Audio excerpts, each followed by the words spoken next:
And so I want to say just a very few words about Tara, and then she will come up here. You know that she's an internationally known teacher of meditation, the founder of the Insight Meditation Community of Washington, which is really a sister community to InsightLA.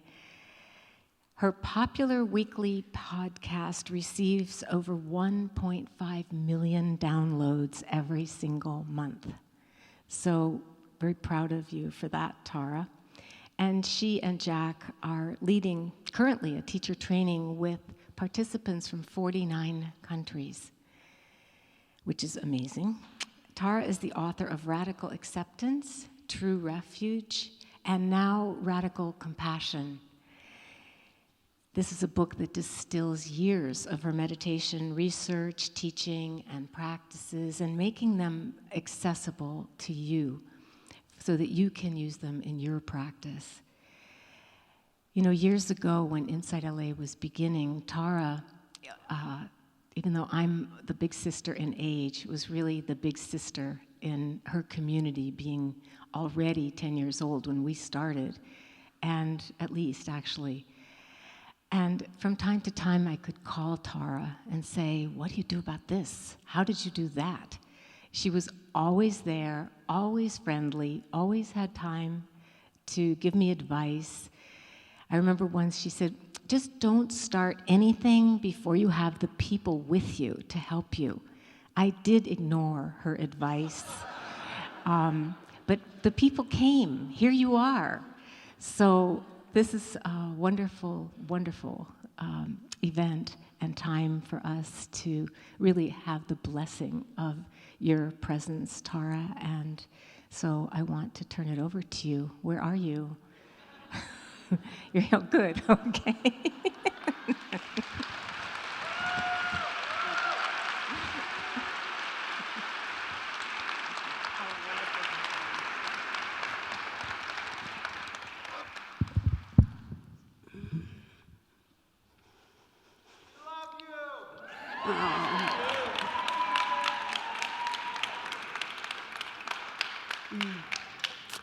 Wow, I am just taking you all in. This is awesome. Thank you for coming, really. Thank you for coming. And thank you, Trudy, for all you've done to nourish this community. And just watching that video, I'm sure you felt as I did watching it. What an amazing thing to take these practices and bring them out into the world in a way that's just touching humans and rippling out, really inspiring. So I'm so glad to be back. I was here, I think it was about 4 years ago, and many friends in this community. I'm kind of looking around, I'm seeing a few familiar faces, and of course, many new friends. And it feels particularly poignant to me to be here again at the beginning of 2020, the beginning of the decade, and it's an intense time. It just feels intense, and for us to gather together on purpose to feel our hearts and sense, really, to me, the deep inquiry, which is, how do we wake up our caring? And how do we wake it up in wider and wider circles? And that is the inquiry. So I just have a couple of questions for you before I kind of start in on some. I'll speak some, and then we'll practice some. One question that I have is, how many of you are new to meditation? One of my good buddies out here says, oh, virgins, yay, so that's... how many of you have I been with before in some in-person way? The front row. Yeah. Anybody from out of town? Yeah, okay, well, welcome. Me too. So one of the things I really wanted to explore, I think a lot in terms of evolution, and I think in terms of compassion or radical compassion as being this natural capacity we have. And in the last 10 to 20,000 years, humans have had this major spurt where we've, after millions of years of being hunter-gatherers and all the others that weren't part of our small group were considered as less than human, and they brought up fight, flight, freeze, and it was a very us-them. In the last 10 to 20,000 years, that's changed. We've had kind of this development, this integration in our frontal cortex, whereby we now can feel caring beyond kin group in very dramatic ways for others that are different. Of course, we regress all the time back into us and them. So the whole deal is we now have tools that actually can evolve our own consciousness, that can facilitate that growth of widening the circles. And it appears developmental both in the species and then, of course, in our own lifespan. We find ways to calm ourselves and to deepen our attention and to be more kind, more generous, more grateful, more inclusive. And of course, parents try to facilitate that. Many parents do. And in one story I heard, a woman was preparing pancakes for her son, her 5-year-old son named Kevin and her 3-year-old Ryan.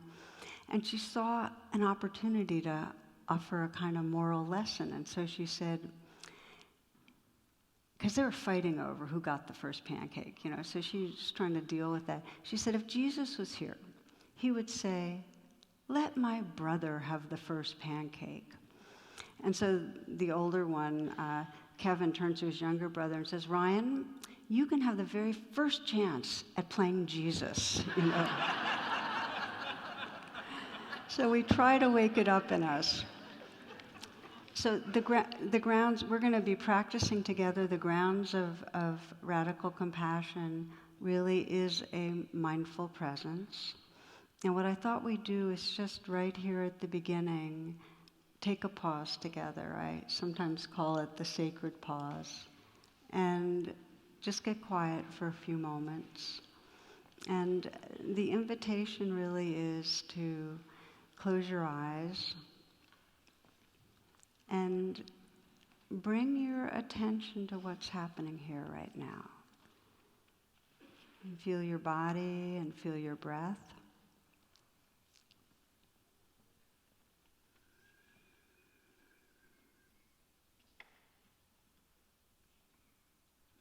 The poet Martha Postlewaite writes, do not try to save the whole world or do anything grandiose. Instead, create a clearing in the dense forest of your life and wait there patiently until the song that is your life falls into your own cupped hands and you recognize and greet it.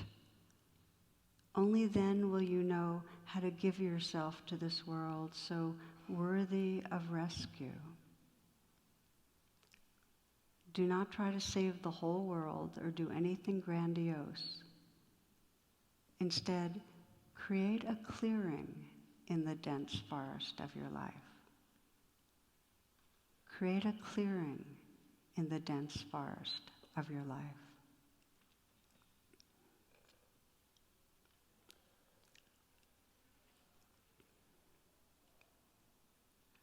So the basic practice of creating a clearing is really to welcome and befriend what's going on inside us. So you might notice with some interest and some warmth, whatever the mood of the moment is. Notice if there's a sense of tiredness or excitement, maybe anxiety or gratitude. Maybe you're bringing in some sorrow about great loss, a collective sense of sorrow about recent losses, what touches us. And sense that whatever comes up, if it's possible to in some way say, this belongs. This is a wave in the ocean right now.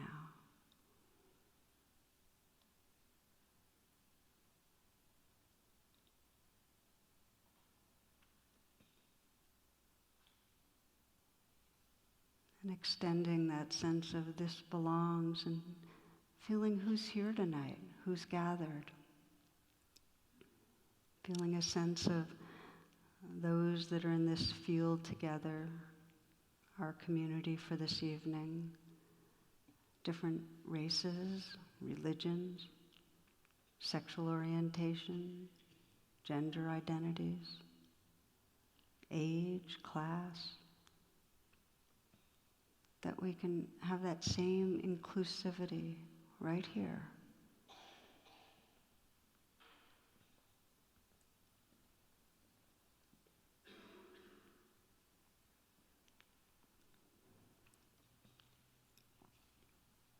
And it's with that sense of presence and welcome that you might open your eyes as you're ready, and then just to extend a welcome or a greeting to those who are on either side, in front of you, and behind you.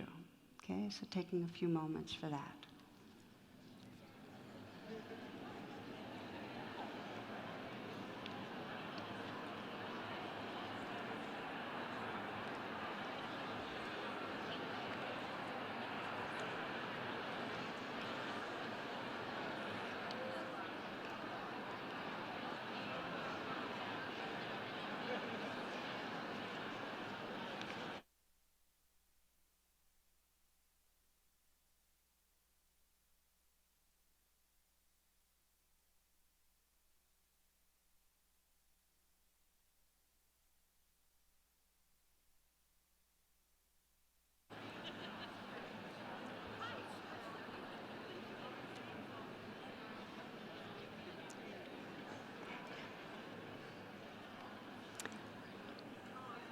Okay. I like the cross the aisle greetings. That's good. We need that.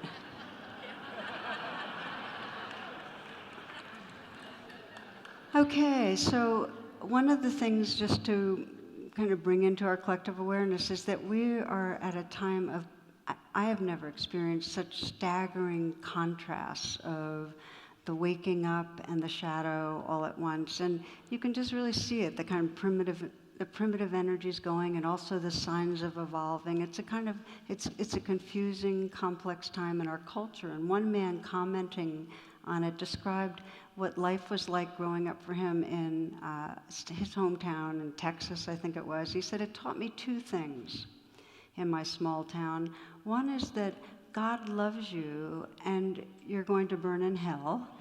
And the other is that sex is the most awful, filthy thing on earth, and you should save it for someone you love. You know? So we get this sense, you know, it's complex. So we have a spike, I think we could say, in the shadow right now, whereby there's a lot of fear around the globe. And humans, when they have unprocessed fear, get very dangerous and cause a huge amount of injury. So we have a lot more, you can kind of feel it on the surface, the tribalism and the racism and just the dividedness of us and them. And I think of it so much in our political climate as one person called it a culture of contempt. You can feel the contempt there. And then in a very kind of a very close-in way, how much anxiety and depression. And I think for me, the most painful kind of canary in the mine sense is with teen suicide. There's 16 teens a day. And I'm slowing down here because it really is the sign of the pain of our society when our young people are committing suicide. So there's a painful, painful shadow going on, and we can feel it, and we can feel it in, you know, all around us. And at the same time, there have never been so many people on the planet consciously practicing and training to wake up their hearts and minds. I mean, never. It's just super dramatic. We're at this amazing juncture where humans are realizing they can evolve themselves. And I think of the Dalai Lama saying that if all the 8-year-olds in the world could learn meditation, the next generation, there would be no more war. And we can kind of feel that there's such that the change that needs has to be a change in consciousness, a change in hearts that care. And so here we have it. And I'm just thinking of what we just watched, Insight in Action, the mindfulness being brought into schools. I know in Washington, a lot of work in the prisons, mindfulness in athletic teams, many corporations have classes and so on. In DC, we've been teaching we're actually next week, I'm teaching the first of a series for the House of Representatives. We're doing a series in there, and we actually, yeah. We did the last couple of years, we started in teaching in the Senate. I'm not sure it's going to make a difference, but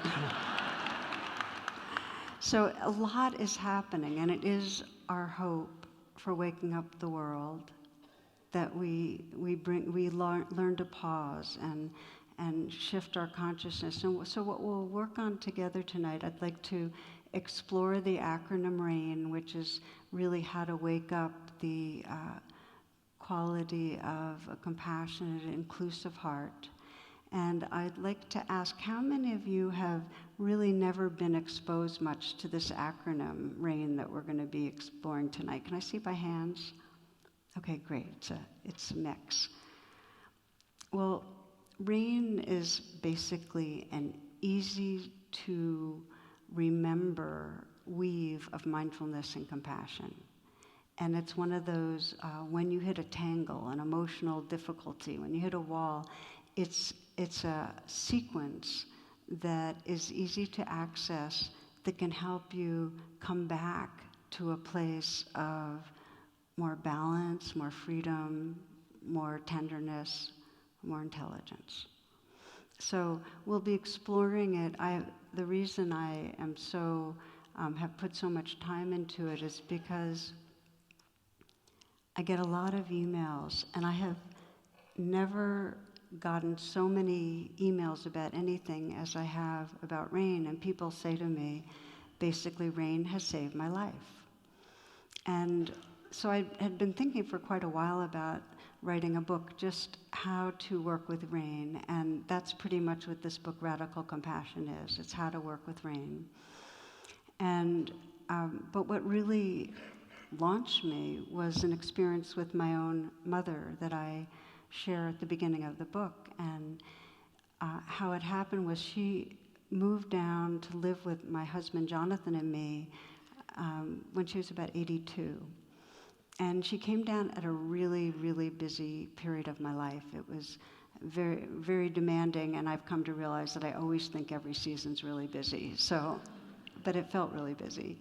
And so I was really pulled, feeling guilty about, I didn't want her to be lonely, and I wanted to show up for her, but also feeling like the fear and anxiety about not getting things done.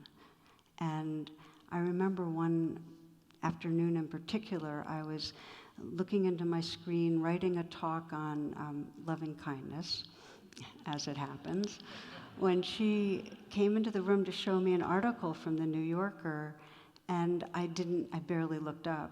So she very graciously just dropped it off and, walked away. And I turned and watched her retreating figure, and I had that pang of, who knows how long she'll be around.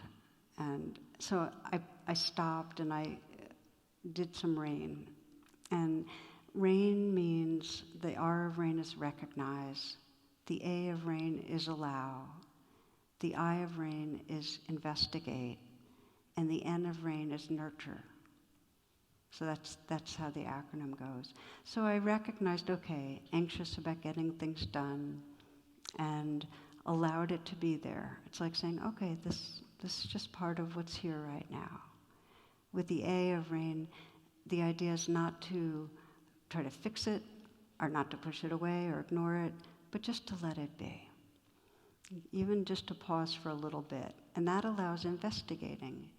And investigating isn't a mental process where you say, well, I'm anxious because when I was young, I was always feeling under pressure and I didn't really do well enough and I got that message. And it's not that, okay? It's more like a somatic experience of, okay, anxiety, where do I feel it in my body? And I could feel the squeeze in my heart. And then I stayed with it, and I, was breathing with it, and it was just a real clutching kind of feeling. And I could sense the belief circling around it that if I didn't, get more work done, then in some way I'd fail, and then I wouldn't be as lovable. And, I could feel the old belief circling around, and then I could feel the clutch even more. And then part of investigating is just a sense of, what does this part need? What does this vulnerable place need? And what it really needed was just to trust that whether I had a lot of time or a little time, I love teaching, and it was going to flow through in some way, and it would be okay. So just to trust. So I said, just trust, relax, it's okay. And I'm putting my hand on my heart because I often, as part of nurture, the N of rain, do that. And I felt more spacious. And then what comes after those steps of rain is what I call after the rain, kind of quote unquote, which is where you just rest and sense the shift in the presence that's here. And I had really shifted from this anxious, guilty person to much more spaciousness. Rain is not a one-shot. I did that a lot, and it had an effect. And the effect was when my mom and I would be doing errands or I'd be taking her to a doctor's appointment, I wasn't racing trying to get back so I could get back to work. I was with her.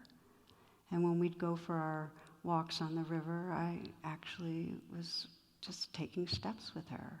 Or we'd eat our giant salads at nighttime, and I wasn't trying to watch the clock to get upstairs.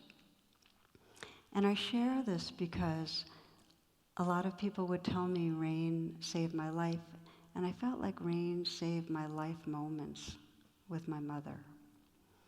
And that really motivated me to write the book. She died 4 years later, and I can still feel the grief of the loss, and also that I didn't have regrets. One of the key pieces that rain reveals is actually, I think, best kind of shared through a kind of metaphor. And I heard this story years and years ago, and I'll put it out tonight because we can kind of use it as you practice rain. I'll be guiding you through. And this took place about in the 1950s. There had been an enormous statue of the Buddha that had been loved for centuries. People revered it. It wasn't beautiful, but it had just survived all these storms and changes of government and so on. And in the 50s, there was a really long dry season, and some cracks appeared. And so some enterprising monks took a pen flashlight and peered into where the cracks were, and what gleamed back was gold, was the shine of gold. And they looked in another crack and another, and then they started taking off what turned out to be a plaster clay covering, and it turns out that this was the largest solid gold statue of the Buddha in Southeast Asia. And the monks believed that it had been covered over, there was going to be an invasion, and monks in a monastery a couple of 100 years earlier covered it over so to kind of disguise it so it wouldn't be stolen or destroyed. And all the monks in that monastery were killed, but the statue survived. And the monks, one of the interesting ways they interpret it is that statue had to be covered over just in the same way that we cover over our innate purity to get through difficult times. that each of us do. We're in a culture that requires us to kind of meet standards and not really be true to ourselves. And then through our parenting, it can be very difficult in many families to feel loved and feel seen. So we create a persona that we present to the world. And the suffering happens, and this is the key point, when we get identified with the covering and we forget the gold, we forget who's looking through. We get identified with our defensiveness or with our aggression or with the ways that we judge or the ways that we are trying to prove ourselves. You know, those become who we think we are, our insecurities. And we forget the tenderness and the creativity and the awareness, the wakefulness that's really our nature.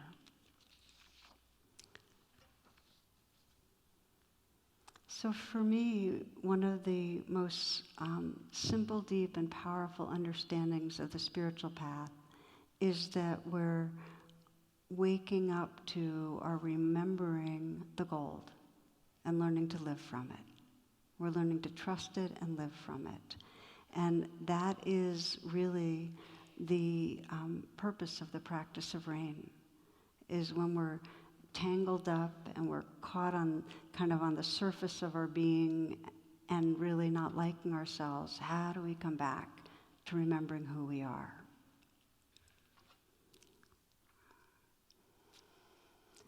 I'm thinking right now of, there was a palliative caregiver that her insight really inspired me. She was with tens of thousands of people as they were dying. And she says that the greatest regret of the dying was, I didn't live true to myself. That I lived according to others' expectations or according to my own judgments or my own expectations and shoulds. But I didn't live true to my deepest heart, to who I really could be. And when I heard that, what most occurred to me was that it's not just the dying. It's so many of us move through the day and there's an undercurrent of disappointment in ourselves or how we're doing our lives, that there's a mismatch between what we sense as possible and the kind of small-mindedness we get caught in. You know, there's a mismatch that we feel like we're falling short. And in the deepest way, and I think it's such a useful thing to imagine, well, if you're at the end of your life looking back, how would you want to be living today? And how would you like to live this evening and tomorrow? And I think for most of us, we really want to live from kindness and from caring. So that the real inquiry is really what stops us. And I'm going to name some of the blocks. Like Rumi put it beautifully. He said, our path is not to seek for love, but to seek for all the barriers within yourself you've built against it. So what are they? I mean, if you ask yourself, what's between me and really feeling open-hearted and loving? What's between me and open-heartedness? We can start looking at, well, what are the classic blocks?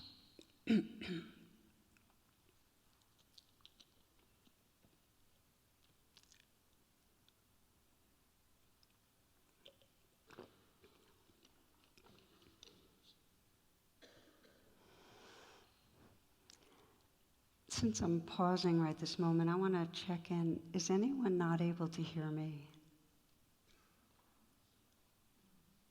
Okay. Because I'm aware my voice gets soft and it helps me to know that. So when we look at the blocks, one of the things we know is that when we're stressed, we go into fight, flight, freeze, and we get cut off from our deepest resources, every one of us. And so then we react more from fear. And we react in a way that we regret later on. And we all do that. And so one of the examples one person described, this woman was in an interview, a job interview, and the interviewer says, so can you share a little bit about your personal weaknesses? What's a personal weakness that you're working on? And she said, honesty. So he looked at her and said, what? And he said, I don't consider that a deficiency. And then she said, I don't give a hell what you think, So it's the knots that we get into where we come out with stuff, and I thought that was cute, but I'm sorry. When we come out with things that we don't mean to say and then we regret them. The biggest trap we get into when we get stressed, I think, is what I call the trance of unworthiness. And this is when we're triggered and we basically turn it on ourselves. Deep down, we're thinking something is wrong with me. I'm failing in some way. It's that pervasive sense of not being enough. It's like the dog on the psychiatrist's couch. He's always saying, well, it's good dog this and it's good dog that, but is it ever great dog? And so for most of us, there's a fundamental truth that we always forget. The ones that are most fundamental are the ones we forget, and that is, if we're turned on ourselves, if we feel like we're deficient, flawed, not okay, it's very hard to be intimate with our world. It's very hard to love our world. And that's true with any part of our life. It's like one woman was accompanying her mother as she was dying, and her mother at one point woke up from a coma and looked at her in a piercing way, and she said, all my life I thought something was wrong with me. And then she fell back into a coma, and those were her last words. And for my friend, it was a wake-up call from the trance of unworthiness, because she realized how pervasive it can be and how sad it is to be living inside that sense of falling short. And I wonder how many of you here would say that you judge yourself too much? Can I just see by? Okay, so that's most of it. Some of us have two hands up, right? Yeah.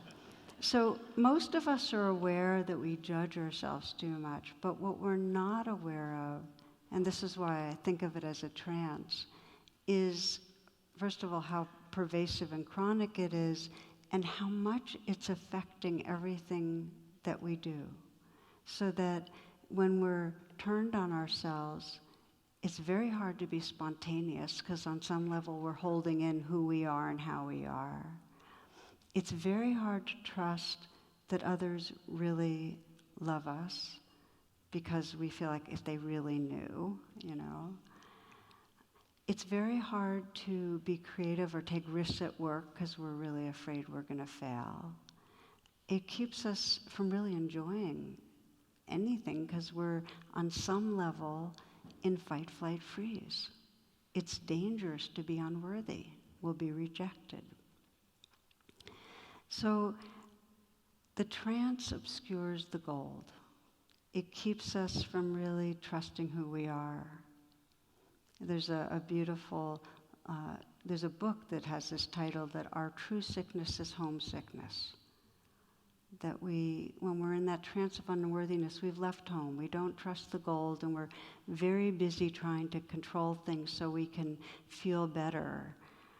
And contemporary society reinforces the trance of unworthiness. It is very hard to belong to a family, a spiritual community, to a school, or whatever we're trying to belong to, workplace, without meeting certain standards. And we go through the day with these standards in our mind and a monitor saying, well, how am I doing now? And noticing the gap. And it happens, the standards are about, it's such a competitive society. We have to look a certain way to be approved of. We have to act a certain way. Money, social status. I think of it with education the most, that our educational systems basically promote and worship one kind of intelligence. Do you know what I mean? The kind of left brain analytic intelligence. And for so many kids who don't have that particular type of intelligence, they might have another kind, they have the experience of being stupid in some way. They grow up feeling not like they're really intelligent. And that, to me, is like a real tragedy. And that's a main fueling for the trance of unworthiness for so many. And then, of course, the messages are sent through our family of how we're supposed to be, how you have to be to really be respected and be loved. And a lot of it's how we appear to others. Another illustration of a guy that works at a supermarket in the produce section, and somebody, he's asked to buy a half a head of lettuce. So this young man says, well, we only sell whole heads of lettuce, but I'll go talk to the manager. He goes into the back room, and he says, some jerk back there wants to buy a half a head of lettuce. But then he turns around, and the guy's standing there. So he says, and this fine gentleman's offered to buy the other half. You know? So the manager's impressed with him, you know. Later in the day, he, kind of taps him on the shoulder and says, I like a young man who can think on his feet. Where do you come from, son? And he says, oh, I come from Canada. He said, oh, what brought you here? And he said, Canada, there are whores and hockey players up there. And the manager kind of freezes. He goes, well, my wife comes from Canada. Oh, what team does she play for,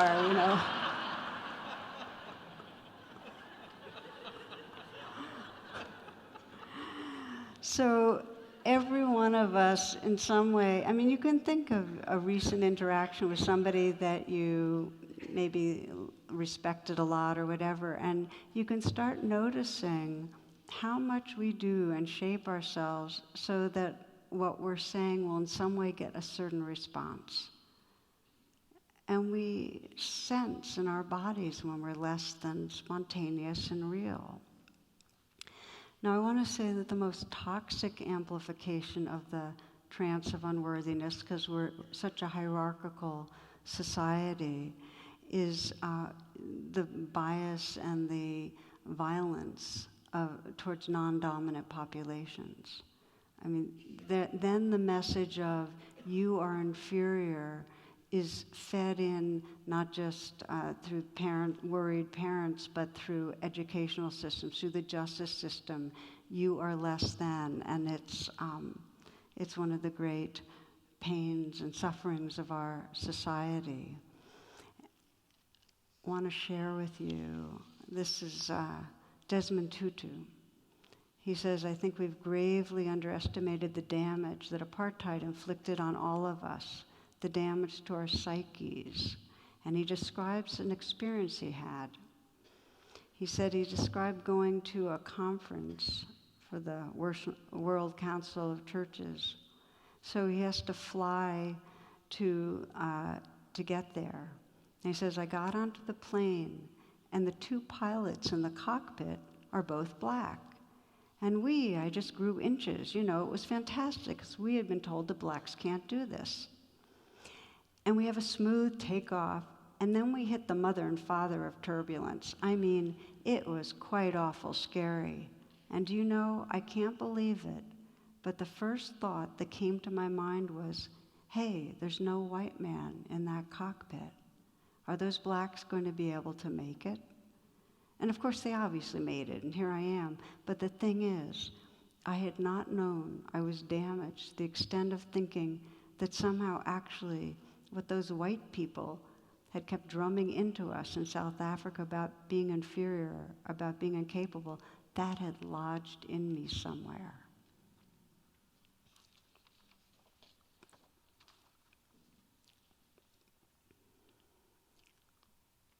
just can't underestimate the horrific wounds to the psyche. I mean, I'm not even mentioning the body, which we know is the great wounds of the body from slavery on till today and onward. But the psyche I'm talking about right now, that trance of feeling inferior when it's beaten in. Toni Morrison says, in this country, being American means being white. Everyone else has to hyphenate.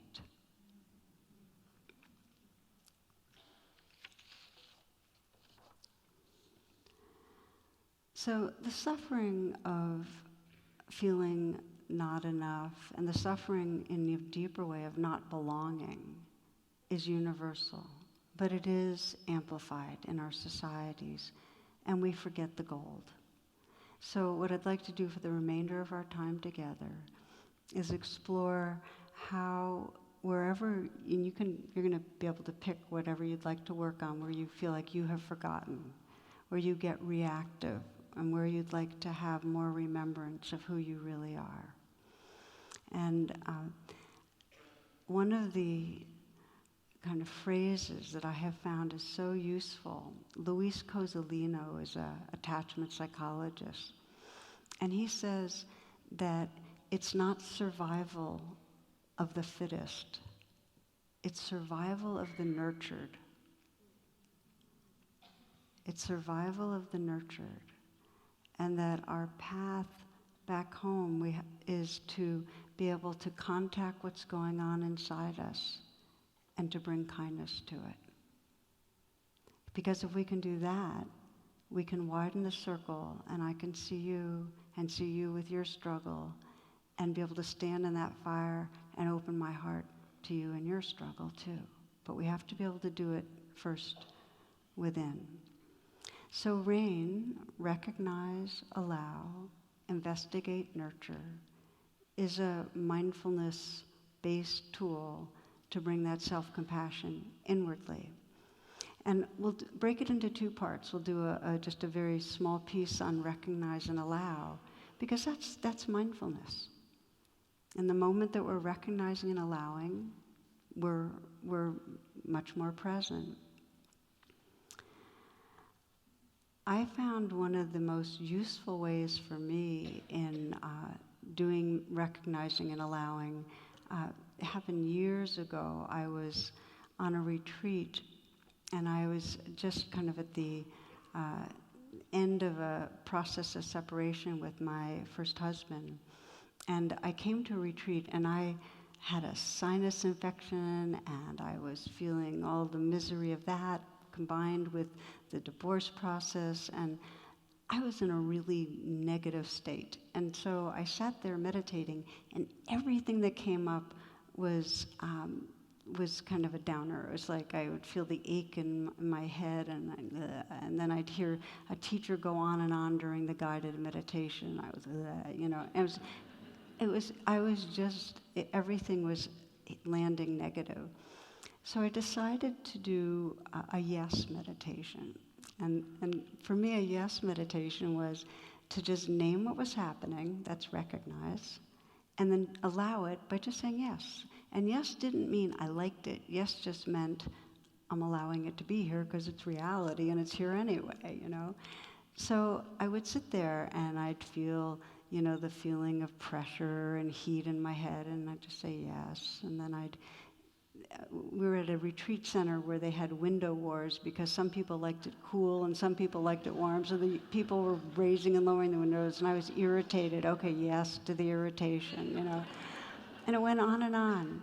And so I would just name things and say yes. And at first, it was kind of mechanical, like I was just slapping on yes. And then it became kind of entertaining. It was like, okay, well, I'm meditating, I might as well do this, And so it was kind of a little more buoyancy. Then I started noticing when I'd say yes, there was a little more space around whatever was going on. And then I started noticing there's actually some tenderness in that space. And things really shifted. So I often, when I teach RAIN, I say recognize, just name what's there. And with the allow, you might just lightly just say yes to it. And if the word yes doesn't work, this belongs, or this too, just let it be there. So I want to just invite you to let this be another pause, and we just practice a little bit of the first 2 steps of RAIN. So feel free to, if you need to adjust how you're sitting, feel free.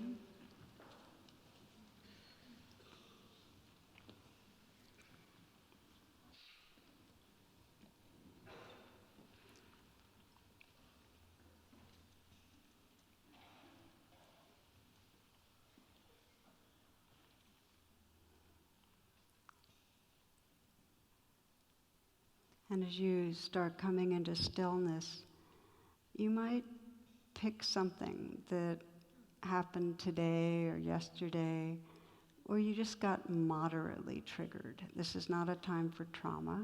This is time for just, or you just noticed you got irritated or tense,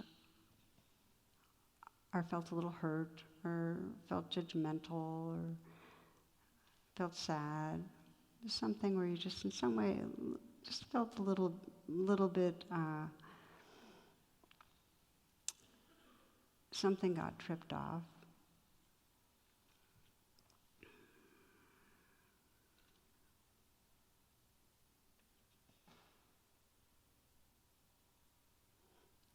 So moderate reactivity. It could have been something at work or a relationship, something to do with your own health.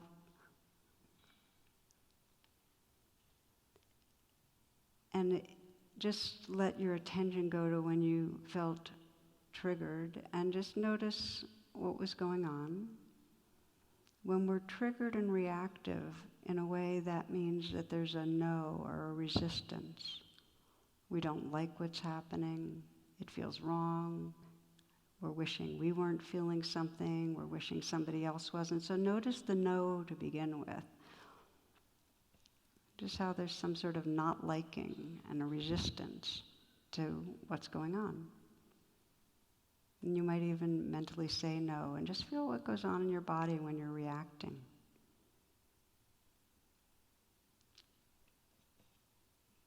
Notice how your mind is when you're not liking something.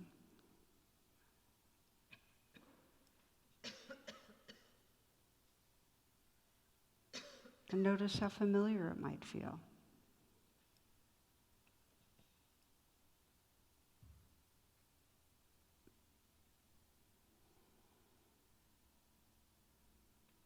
And then take a full breath. And another.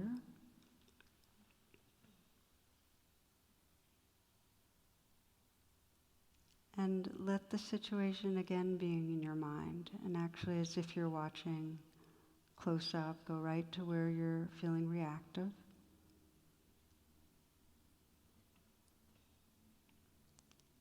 And recognize by just mentally noting what the reaction is.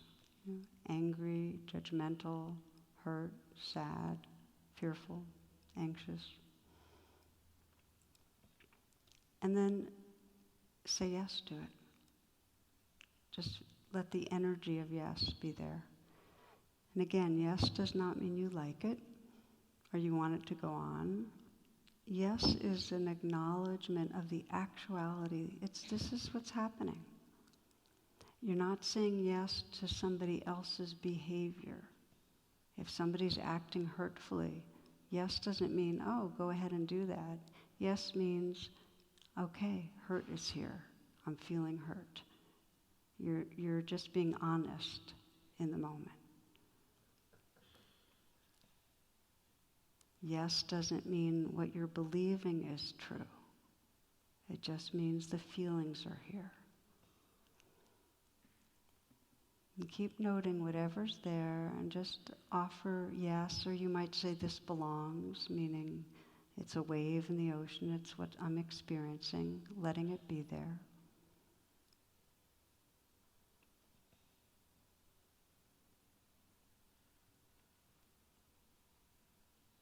And you might even explore energetically deepening the yes.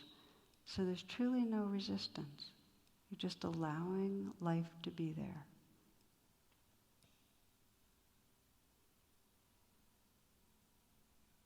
Notice what happens in your body when you say yes.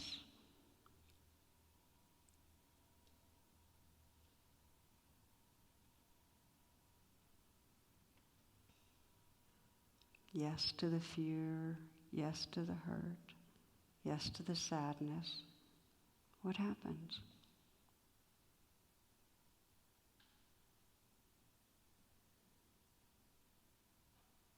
Notice what happens in your mind when you say yes. And again, if the word yes doesn't resonate, it's the energy of it. It's allowing life to be as it is.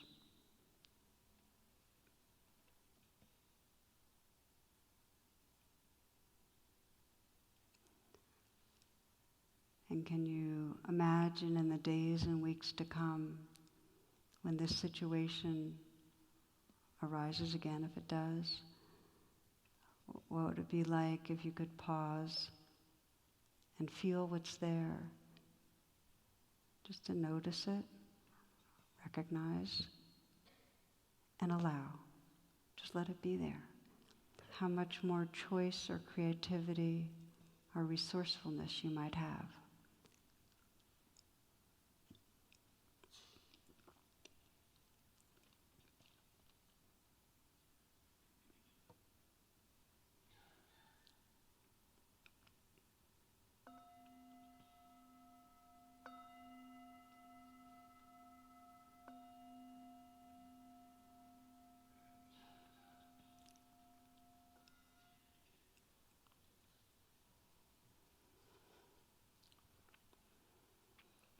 So these are the first two steps of rain. And sometimes, if it's not a very strong, sticky, difficult reaction, that's all you need to do. It's just recognize and allow, and it comes and goes. But let me ask you a few questions, just to see what's in the room here. How many of you, when you said yes, found you became more spacious and expansive, and there was room for things? Can I just see by hands? Good number, yeah. How many of you, when you said yes, found it actually got more intense? Can I see by hands? Thank you. So first, there's not one way it happens, but what neuroscientists have found out about emotions is that, like a sine curve, they come and they go, and they last about 1.5 minutes unless you keep on feeding them with thoughts, in which case they can last a really long time, right? And if you catch an emotion as it's going on an upswing, like if I let myself get in touch with sadness right now, and I say yes to it, and it's on its way up, it might get stronger before it then passes. So yes actually makes room for emotions to be in their full-blown state, which is actually what we need to do in order for them to come and go and for us to find the space of presence that has room for them. So often they can get more intense. Now let me ask another question. How many of you found when you were saying no, it actually felt more helpful to you? Can I say by hands? A few. So here's another thing to know, is that if you pick something and it's got some trauma to it, or your anger, you're just beginning to feel your anger and you need your anger, you actually, the no energy actually is safer. And one of the things with rain that's really important to understand is that if you're working with something that's got a lot of trauma to it, you often don't want to go right into rain. In fact, this is where the N of rain, the nurture, you actually start with the N. You do nurturing sometimes for a day, a week, a month, or a year in order to get the nervous system quiet enough and safe enough in order to do rain. Now, sometimes if you have therapeutic support and you know how to ride some of the trauma, that's not as important. But if you go into rain and you recognize and allow and investigate and open into trauma, you can sometimes re-traumatize yourself. And I feel like it's really important to know about that, so that when you choose things to work on, you might choose something that's not so charged, especially if we're doing in a group like this, because you might not have the resourcefulness to feel a whole lot of emotion. So I just want to put that out there and say that sometimes no, we're actually saying yes to our no in a way. You know, it's like we're saying no to something and we go, okay, it's okay to say no to this right now. I don't want to feel this right now. Does that make sense? I'm just going to look around and see you. Okay, I'm seeing enough nods for now.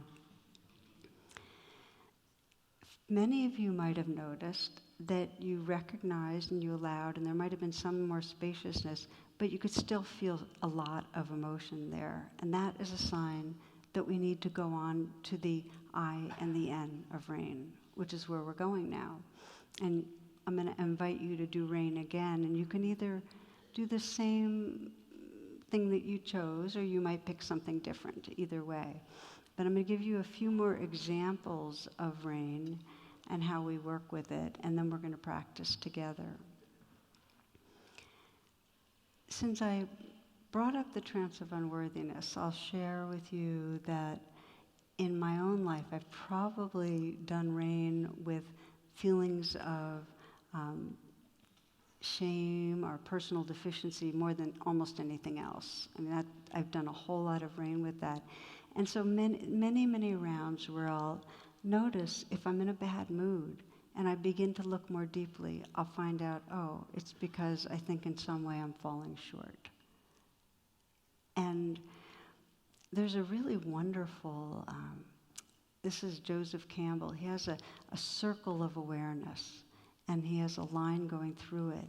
And he says basically, anything that's below the line is outside of our awareness, and anything that's above the line is in awareness. And as we pay attention, as we do a process like rain, more and more comes above the line. And that's what's happening. And as soon as something's above the line, we can have some choice in how we relate to it.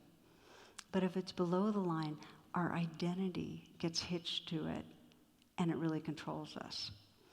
So for me, when I'm realizing I'm in a bad mood, and I can begin to say, oh, it's because I'm feeling like in some way I've blown it, I'm falling short, I'm not coming through. It's already coming above the line, so it's really useful to do rain with it. And so I've done many rounds where I'd feel shame or feel a fear of failure, and I'd recognize and I'd allow it. And then I start investigating. And I'll feel where I feel kind of the ache and the hollow and the fearful feelings, and the belief that, in some way I'm not meeting the standard. And often as part of investigating, I'll notice how long I've been feeling that feeling of shame. And when I can get it, how many life moments have I lost because I've been in some way caught in a prison of feeling deficient? When I can get that, when I can see, it's kind of like seeing the landscape of your life, and it brings up a soul sadness when you realize how many moments in your life, instead of feeling intimate with someone else, instead of really taking joy in the night sky, or instead of feeling creative, there's been this grimness of turned against oneself. It can really bring up a sorrow. So when I'm investigating, if I can sense into that, then I can kind of put my hand on my heart. And the last question of investigating that I really recommend is, what does this part most need from me? How does it want me to be with it? And when I sense, deficiency and that part of me that is for a lifetime felt like something's wrong, and I put my hand on my heart and in some way say, it's okay, sweetheart, or I'm sorry and I love you, or just bring some kindness.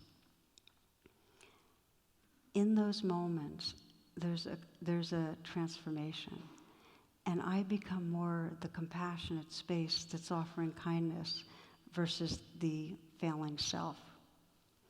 And this is the shift that the Buddha talked about. in awakening that really frees us, which is a shift in identity.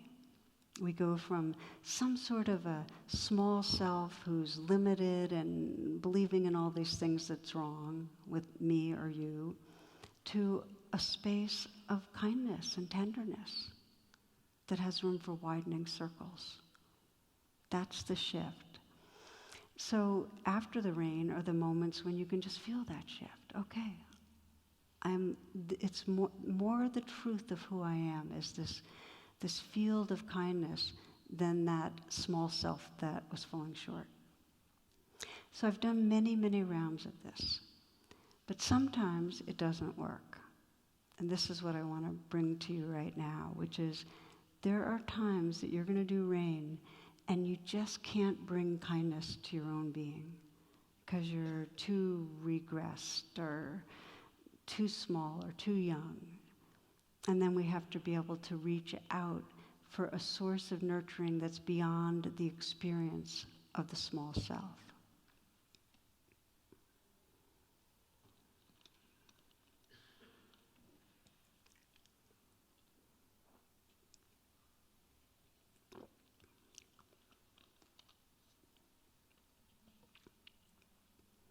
So I'll tell you an example of that for me. And this is in the book Radical Compassion, because this is one of the it was a pivotal experience for me, that I had been with my family for the holidays, and then I went to a retreat, and probably on the second day of the retreat, it just really hit me that I just spent a week with my family, but really hadn't been present. With each one in some way I could kind of track ways that I just wasn't fully who I wanted to be. It was like that palliative caregiver. I was just looking back and at the end of my life, and it just wasn't what I wanted for this week with my family. And so I kind of collapsed into this, what is it with me that I don't have that much time with these dear ones and I can't show up and so on. I'm so preoccupied with my work and my this and my that. And so I said, okay, rain, recognize it, allow it, and investigate it, and then nurture. But no matter what I tried every trick I knew for nurturing. It was like that part of me that felt bad dug in its heels and said, no, I'm not going to be nice to myself. I don't deserve it. I don't like myself. And so it just went deeper and deeper, this sense of self-aversion.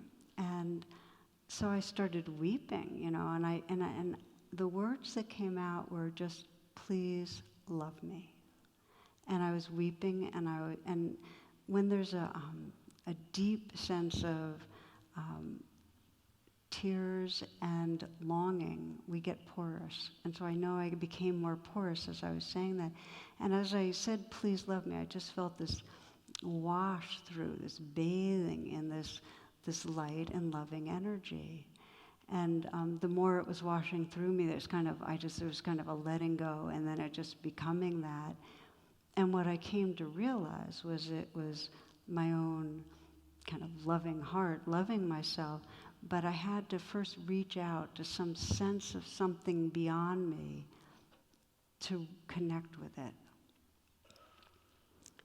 It's John O'Donohue, poet, philosopher, says that longing is the bridge, that prayer is the bridge between longing and belonging. And this was a prayer that just seemed to bridge it. And so what I started finding out more and more, we have this idea we're supposed to be able to love ourselves. Well, when we're stuck in a small self, the small self can't love the self. So we need to reach out to some larger, more universal source, and then we find that we're really, in truth, connected to that source. There are many ways to reach out. It could be that you bring to mind a dear friend who's wise and loving, and you just imagine that person sending in the nurturing.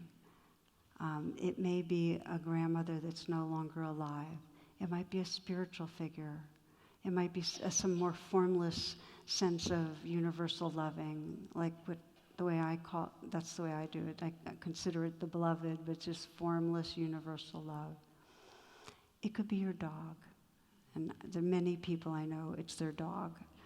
But you call on whatever that outside source is and let it in, and that allows us to reconnect with the nurturing that is needed to free our hearts. So we're going to practice this in a moment, and just so you get more of a hands-on experience. And as a way to warm up to that, I'd like to invite you to stand and stretch for a few moments, because it's kind of a long evening, and I'm aware of that. So staying on silence, and you might, if you can move a little bit, turn your bodies a little bit so that if your arms were to swing up like this, you would not violate anybody nearby, okay? And then I'm gonna invite you on how to move a little bit. So here's what I'd invite you to start with your hands by your side and your feet about shoulder width apart, okay? And you might close your eyes. And so we're in standing meditation here. And relax your feet. And see if you can let them widen. So you start feeling your connection to the earth. Just feel that sense of weight and gravity and the warmth and the contact. And see if you can soften the backs of your knees. And you might put one hand on your lower belly and the other on your sacrum behind you. And see if you can soften your belly. Kind of like a 2-year-old, that undefended belly. Let the breath go deep in the torso. You know, we repeatedly contract, so it helps to soften over and over. The belly is where we digest life experience. Soft belly. You might invite your tailbone to relax toward the ground.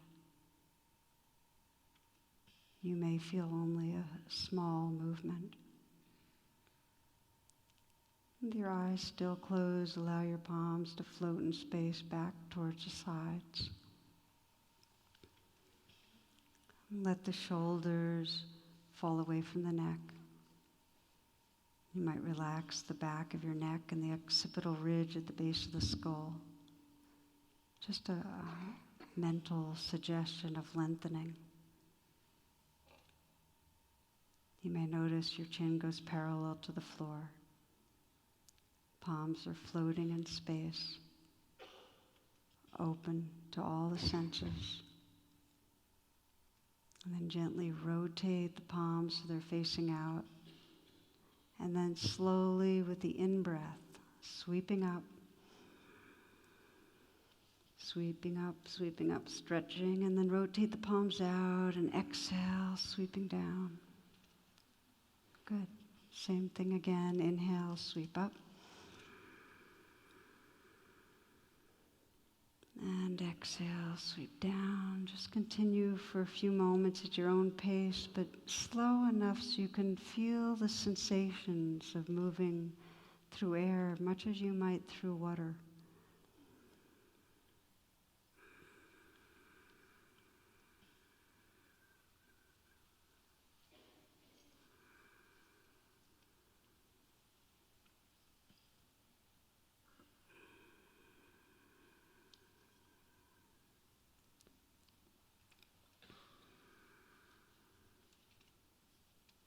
As you end, inhale, sweep up. Keep the arms up, but relax your breath. Relax the breath. And then begin to allow the arms to lower in micro movements so that if somebody was watching you, they would barely notice you moving and be very aware of the palms moving through space, the arms, the sensations in the shoulders.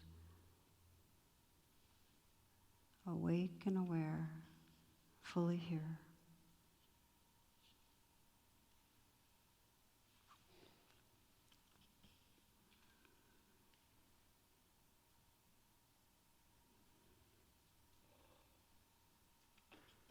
Feel yourself breathing.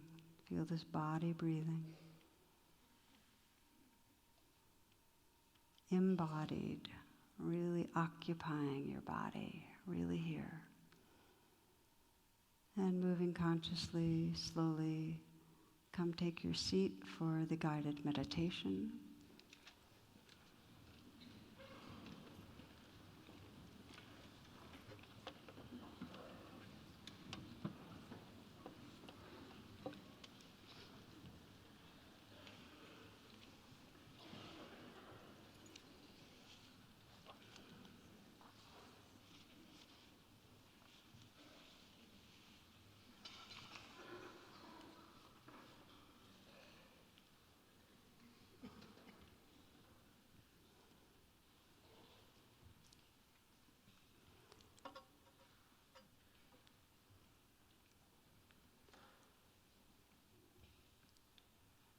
So you might consider this as a light rain, a rain shower, and by that I mean for many there'll be parts of this that you could really take longer in than we will be doing together tonight.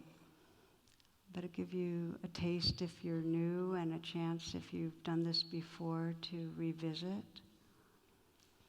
And the invitation is to pick some part of your life, some situation maybe that repeats itself, where you'd like to bring the healing light of compassion. A place where you're either hurting or angry or afraid, perhaps down on yourself, or else maybe judging others. And it might be something that's arising in a relationship, a conflict, something around addictive behavior or work. Could be something you're afraid of or something you're grieving, something that is just got a lot of strong emotion. But as I mentioned earlier, it won't help and serve you to bring up something that has a real trauma around it.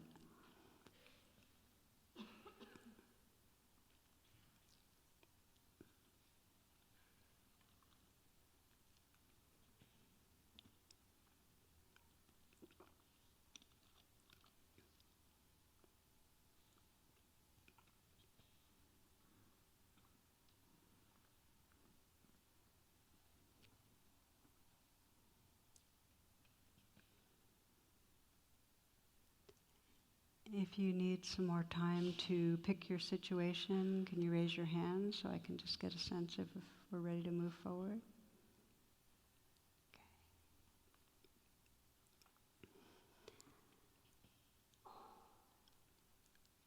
So bring to mind the situation that most reflects what goes on, a particular event or interaction.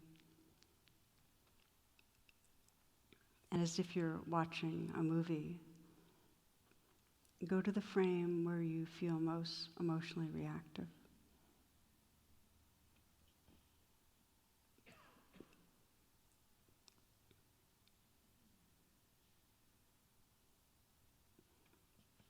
And see if you can revisit it as fully as possible. If it involves another person, see the look on their face, hear what they're saying, know the space you're in, the room you're in. So you can really sense, what is it that's most triggering you? What's going on? And begin with the R, or recognize whatever's most predominant that you're aware of. What's the emotion that's strongest? What's going on inside you that most is catching your attention right now? And it may be anger, it may be hurt, it may be jealousy, it may be judging, it may be anxiety, fear. But simply name it. Just notice what it is. And the allow is agree to let it just be there for now. This is like you're pausing with it. You're saying, well, this belongs in this moment in my life. This is what's happening. So you've put aside any ideas of fixing and just sense the possibility of fully letting be right now, just letting it be there. Because that'll let you begin to investigate and bring it above the line. And this is where you bring your curiosity in. It's kind of a way to get familiar, just find out what's really going on in your body. So you might sense, well, what most wants my attention? Sometimes people ask, what am I most unwilling to feel? What's the most difficult thing about this? What am I most afraid of?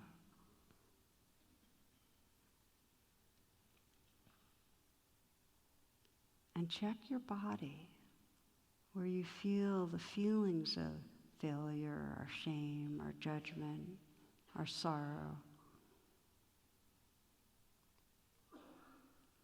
Sometimes with investigating, you can just feel it might be the throat or the chest or the belly. Where is feeling the strongest? When this is going on, what am I believing? Am I believing something bad's going to happen? Am I believing this means there's really something wrong with me? Am I believing I'm unlovable? That someone else doesn't love me? Am I believing I'll never change? That it's hopeless? What am I believing? And if you find a belief there, a core belief, feel how it feels in your body when you're really believing that.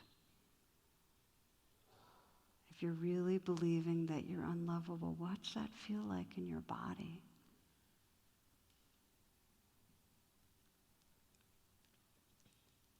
And maybe you can just shift your body a little to kind of sense what's your body posture when you're feeling this. And you'll find this is really powerful if you kind of let your if your shoulders maybe want to go forward or your hands want to be in fists, and what's your facial expression when you're feeling this. This is a time to experiment. Use your body and your face to really express what the feeling is.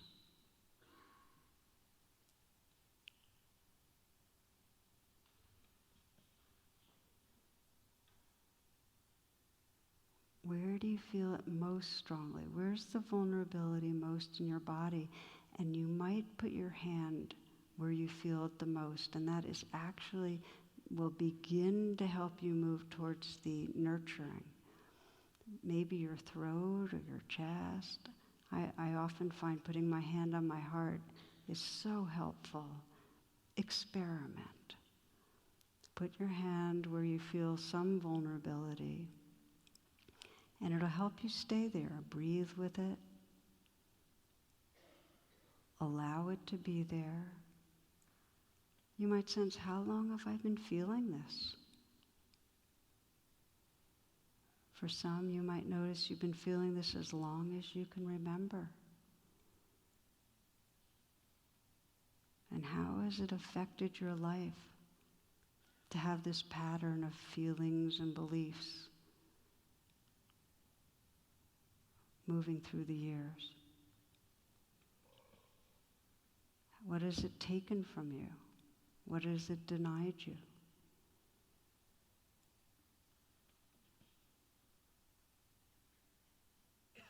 And as you're feeling the vulnerability of what's going on and actually contacting it with your hand on your body, here's the question that you can ask. How does this place want me to be with it right now? What does this part of me most need right this moment?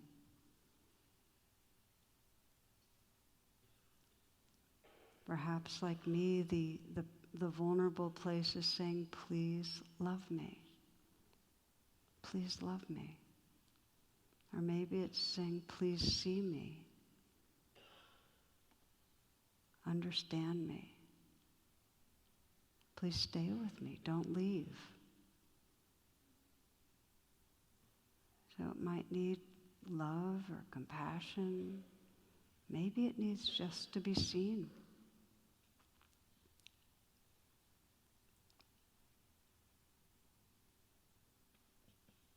Sometimes the vulnerable part wants to be forgiven, wants to be held.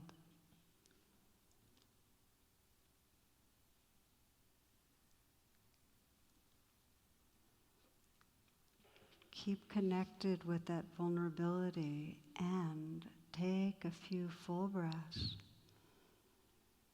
And you might find as you do that, it helps to shift your posture, because this is the time to call on your wisest self, the most loving part of your being.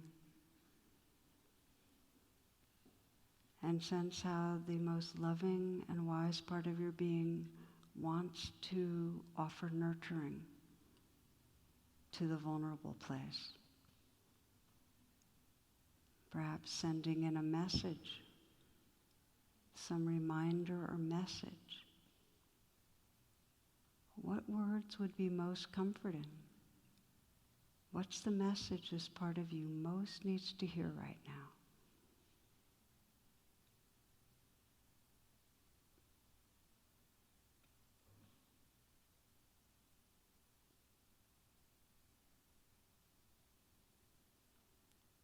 If it's hard to call on your own highest self, what I sometimes call future self, most evolved self, then you might call on some more universal space, some trusted other. Maybe you could call on a friend, a parent or grandparent or child. Or maybe there's a spiritual figure you relate to, or a more formless sense of the universal love that's here.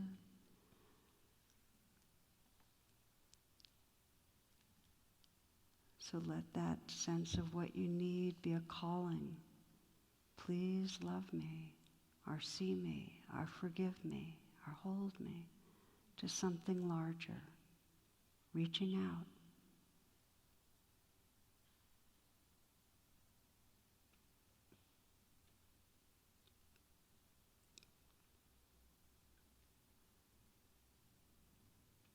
And with all your sincerity, explore what it means to let in love. What does it mean to let in love? To let that nurturing really bathe and wash through the most vulnerable part of your being.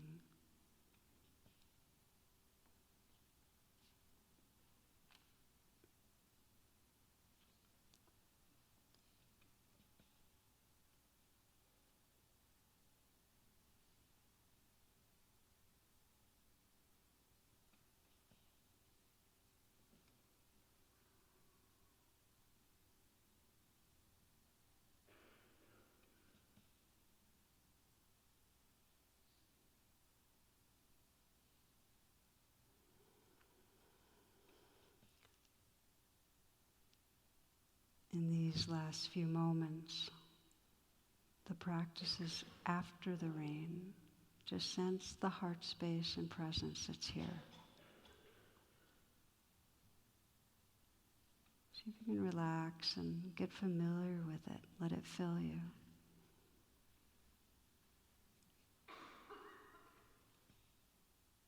This is the gold. This is even just a little glimmer of it. It's more the truth of who you are than any story, any place of being stuck, any narrative.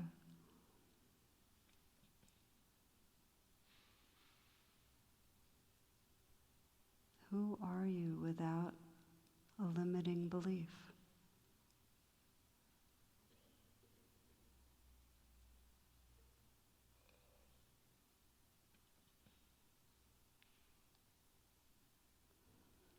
the poet Dana Fold says, "Why wait for your awakening? Would you hold back when the beloved beckons? No, I can't step across the threshold, you say, eyes downcast. I'm not worthy. I'm afraid. Do you value your reasons for staying small more than the light shining through the open door? Forgive yourself. Forgive yourself. Now is the only time you have to be whole. Now is the sole moment that exists to live in the radiance of your true nature. Perfection is not a prerequisite for anything but pain. Please, oh please, don't continue to believe in your stories of separation and failure. This is the day of your awakening.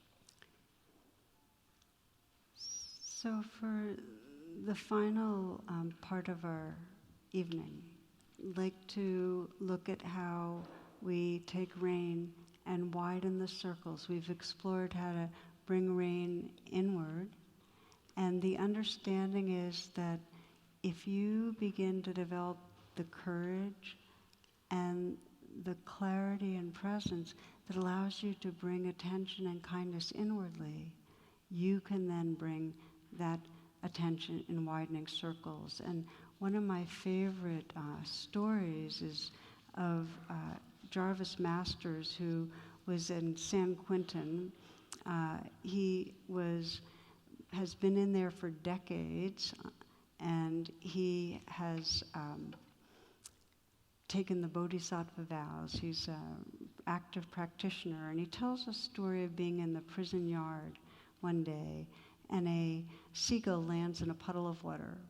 And a big young inmate nearby takes a big stone. He's about to throw it at the seagull. And so Jarvis instinctively raises up his arm to stop the stone thrower. And the young inmate goes, "What you doing?" You know, because people don't interfere with each other in the prison yard. That's a setup for a big fight. So Jarvis, looks at him and he goes, "That bird's got my wings." And the young guy kind of looked at him quizzically, but kind of put down the rock, and for some reason everything got diffused. And for days after that, people were going up to Jarvis saying, "What did you mean by that? That bird's got my wings." And I love that story because we kind of have an intuitive sense what he means. It's like every being in the world is really a part of our hearts. Every being longs to love and be loved. Every being comes from the same waking up consciousness. We all belong to each other. And Mother Teresa puts it fantastically. She says that the reason we suffer is because we forget our belonging. We forget the gold. And so Jarvis is saying, we've got to remember. And it's not just the gold in here. If you feel a sense of that luminosity, and you feel that loving in you, you can start looking at others and you start seeing past the mask. And that is the gift. You start seeing the gold shining through. So the forgetting is the pain. And every one of us, as we move through the day, the path is forgetting and remembering. And sometimes we can really sense the sacredness that lives through all of life. And at other times, all the society's conditioning of stereotyping and seeing people as them or other kicks in. As we're going to do a final short meditation, but I want to share with you a story that was one of my life wake-up stories. And I heard this story when I was, I grew up Unitarian, and our family would go to Christmas Eve, we'd do services together, and one of these times we went to Christmas Eve service, and the story that was told was, this is a true story written by a Unitarian minister. And this woman describes her trip in California, going down the coast with her husband and 2 children, and the youngest child's 2-year-old named Eric. And so they go into this diner that's mostly empty, and Eric sits, they put Eric in the high chair, and all of a sudden Eric is starting to squeal with glee, going, "Hi there, hi there." It's 2 words, he thought they were one. "Hi there," and his face is alive with excitement, and she says she took in the source of his merriment, and she couldn't take it in all at once. A tattered rag of a coat, baggy pants, both they in a zipper at half-mast over a spindly body, gums as bare as Eric's, hair uncombed, unwashed, and his hands were waving in the air, flapping about on loose wrists. "Hi there, baby. Hi there, big boy. I see you, Buster." My husband and I exchanged a look that was a cross between "what do we do" and "poor devil." Eric continued to laugh and answer, "Hi there." Every call was echoed. This old geezer was creating a nuisance with my beautiful baby. I shoved a cracker at Eric. He pulverized it on the tray. I whispered, "Why me?" under my breath. Our meal came and the nuisance continued. Now the old bum was shouting from across the room, "Do you know patty cake? Attaboy, do you know peekaboo? Hey, look, he knows peekaboo." We ate in silence, except Eric, who was running through his repertoire for the admiring applause of a Skid Row bum. Finally, we had enough. Dennis went to pay the check and imploring me to get Eric and meet me in the parking lot.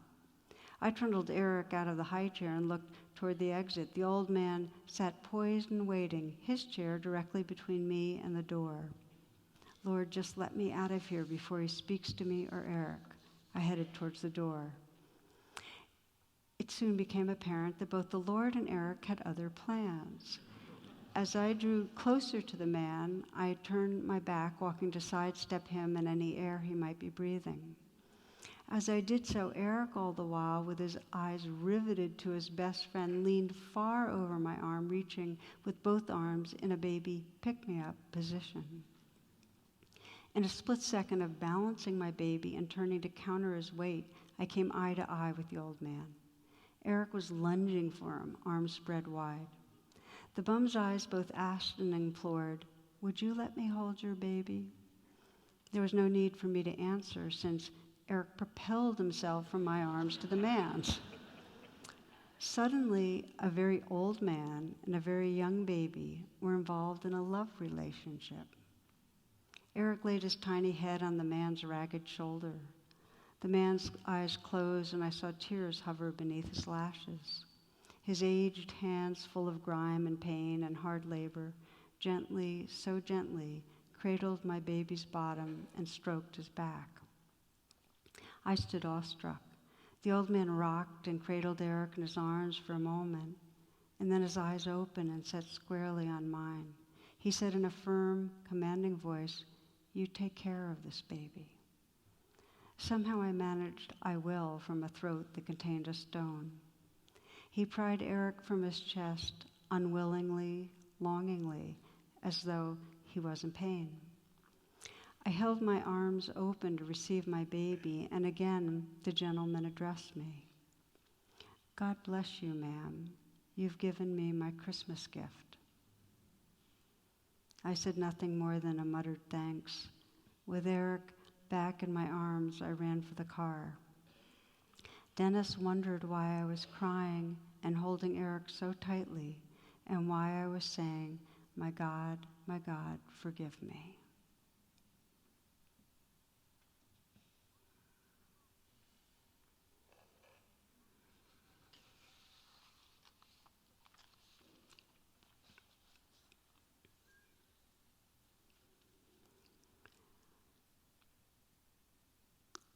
the power for me in listening was realizing how many people I had in some way created into an unreal other.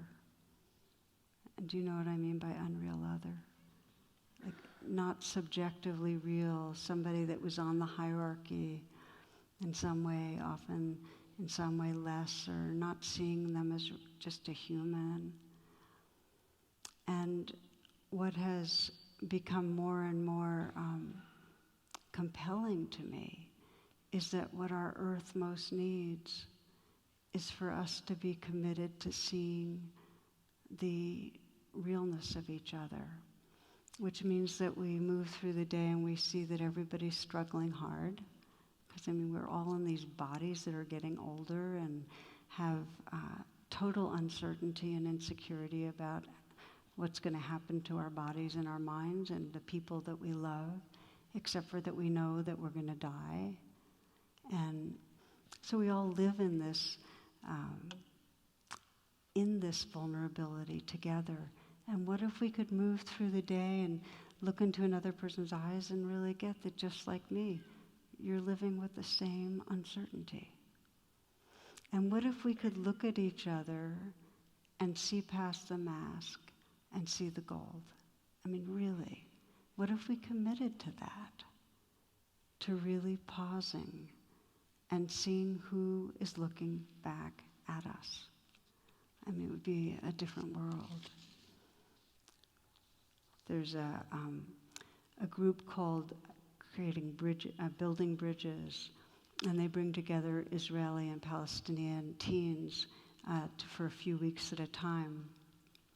And it's really cool to read about them because you sense like the enormous animosity and all the ideas about who others were, their unreal others, and then you see the getting real over a period of time. One teen described it this way. She said, "If I don't know you, it's easy to hate you. If I look in your eyes, I can't."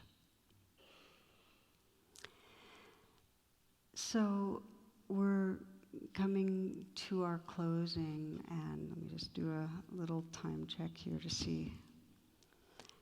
I'm going to do a final practice with you, and it's, to me, it's one of the most beautiful practices, because in order for us to widen the circles of caring, we have to remember our hearts.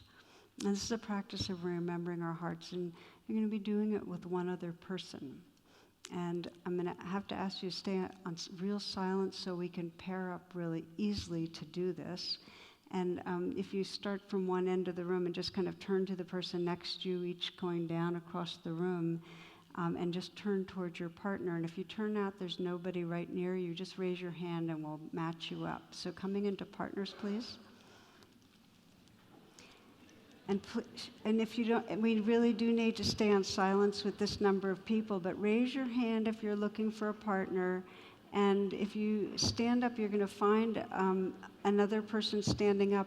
And then you can stand together, or you can come up and sit on the edges here, but there will be enough people for everybody. It's fine to do this standing up. So just finding another person.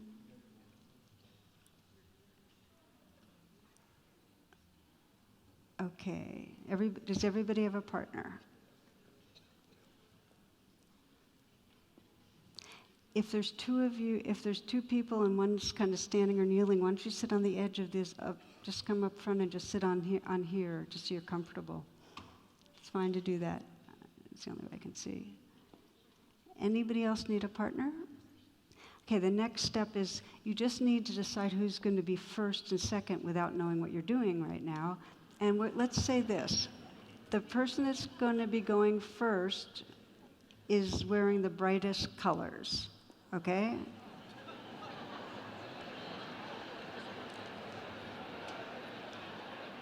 Okay. Okay, quiet. So here's what you're going to be doing. The person that's going first is going to be responding to a question. And the question is, please tell me, what do you love? Okay, so person's going to go first is going to answer that question. And the way it'll happen is the person going second is going to ask that question. The person who's going first is going to give an answer, a word or a sentence, not a dissertation, okay? And so you're going to give a response, and then the person that asked the question is going to say thank you or bow, pause for a moment, and ask the question again. And you're just going to keep doing that repeating question until I tell you when it's time to switch sides, okay? That's how it's going to go. Just ask your partner, please tell me what do you love? And then the person's going to respond. Now, just to give you an example, if somebody was asking me that, please tell me what do you love? I love walking by the river in the morning. Okay, thank you. Please tell me what do you love? I love my granddaughter Mia. Thank you. Please tell me what do you love? I love chocolate velvet ice cream. Please tell me what do you love? And it could go on. So it can be anything between, your favorite flavor of vegan ice cream, because that's what I'm eating, or God consciousness, or anything in between. Okay? So here's the thing. If you're responding, try not to censor yourself. Just say whatever comes up. If you're asking, you're inviting a really beautiful sharing. So hold a space of safety and appreciation for your partner. Somebody without a partner? We have a volunteer around? Are you without a partner too? This person's coming over to be a partner. Thank you for telling me. Anybody else looking for a partner? It's really a beautiful exercise. So if you are, we have volunteers that can pair up with you. Okay, so I'm going to invite you to come into silence for a moment. Just close your eyes. And again, the person who's asking the question, you're inviting the sharing. And then the person who's responding, say whatever comes from your heart. I'll tell you when to shift and when to stop. Open your eyes and please begin.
Please finish what you're saying and then come into silence and close your eyes for a moment, please. Thank you.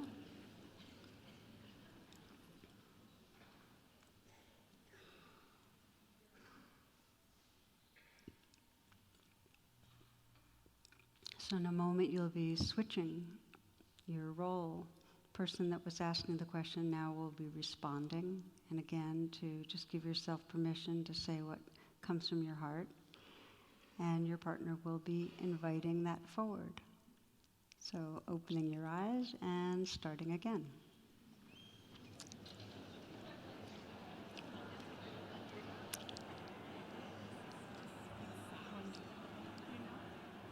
It's beautiful.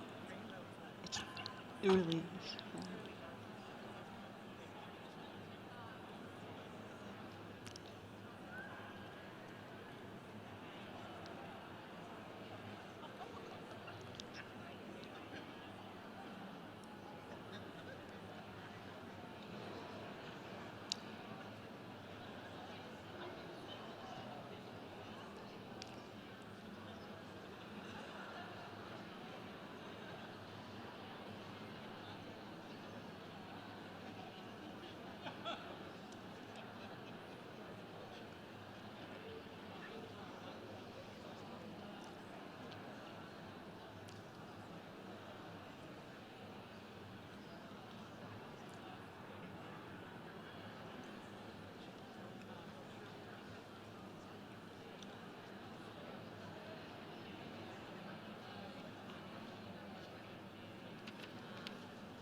Yeah.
Please finish what you're saying, and again, as you just did, to come into silence and close your eyes.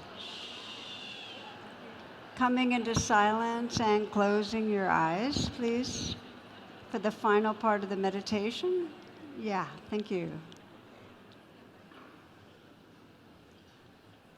So closing your eyes, and as you come into stillness, bring to mind one thing, one person, one experience that you brought up, that you said you loved, and this is for both of you,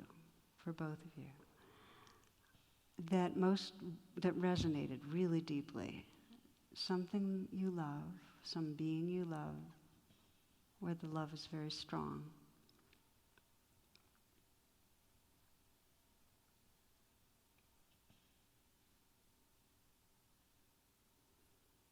And sense what makes that love so strong. What's the goodness that you're loving?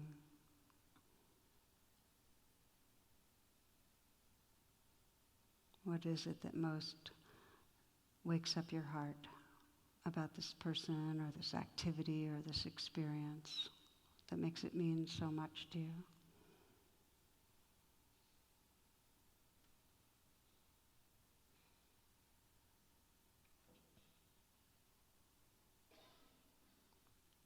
And if you let go of any ideas about the object of your loving and just feel the loving right now and let it be as big as it really is. Just sense it filling your whole body and mind and the space between the cells and the space beyond any idea of a body, the whole field of loving.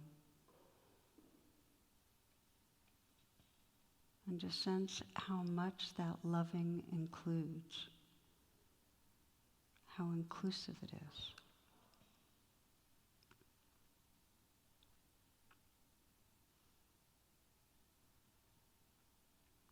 How vastly wide the circles of caring can be. As part of closing tonight, you might bring to mind one person that comes to mind that can really use your healing, loving, caring energy. And just bring them to mind.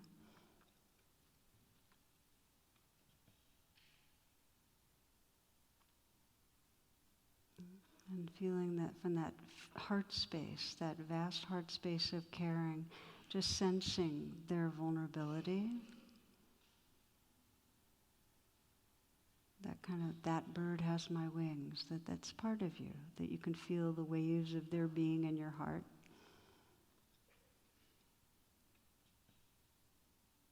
And sense that person's goodness, sense the gold.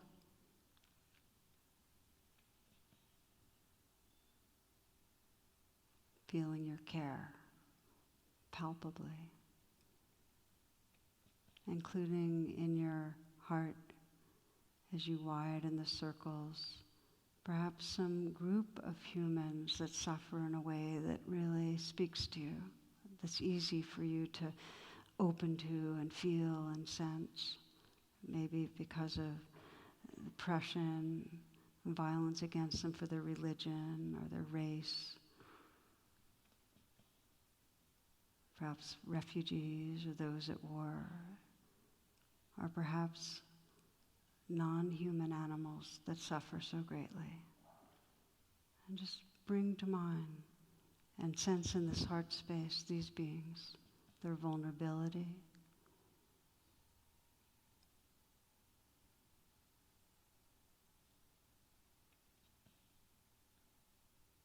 and then the sacredness of the life that lives through them, their essence, their gold.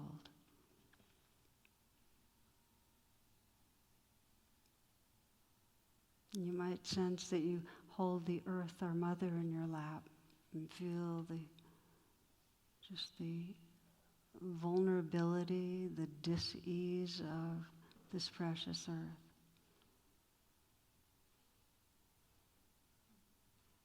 And really how the sacred, how the divine is shining through every part of it.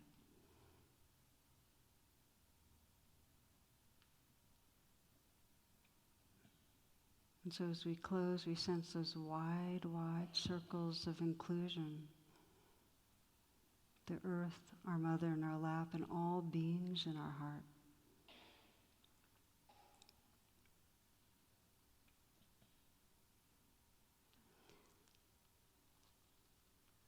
There's a closing prayer from the poet and writer Diane Ackerman. It's a school prayer.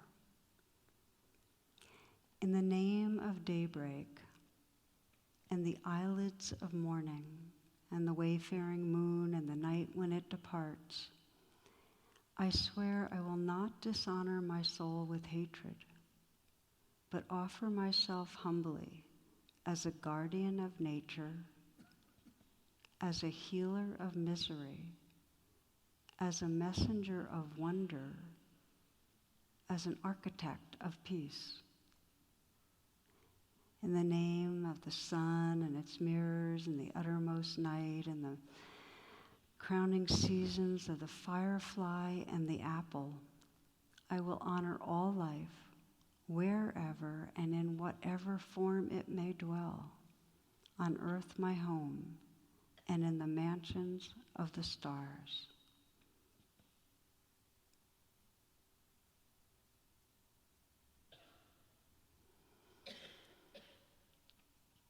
So taking a nice full breath, and as you're ready to open your eyes, and take a moment in silence, however you'd like to thank your partner.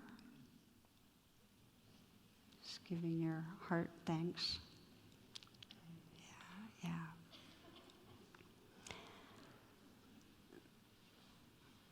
So I want to close with a thank you. I'm very aware you never know what you're signing up for when you come to one of these.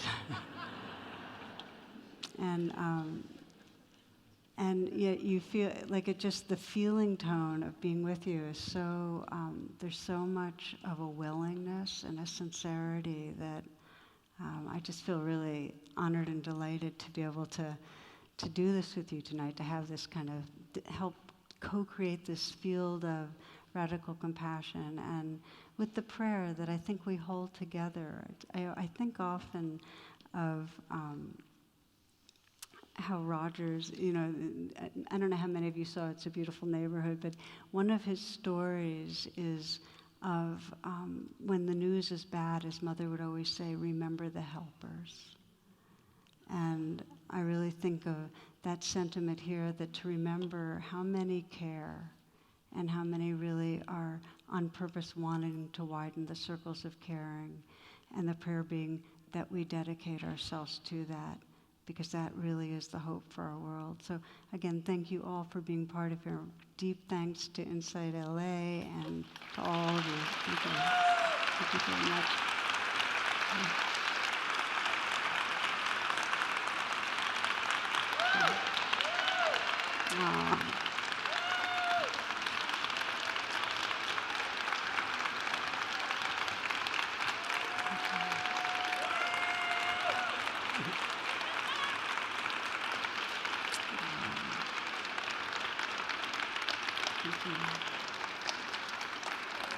Thank you and blessings.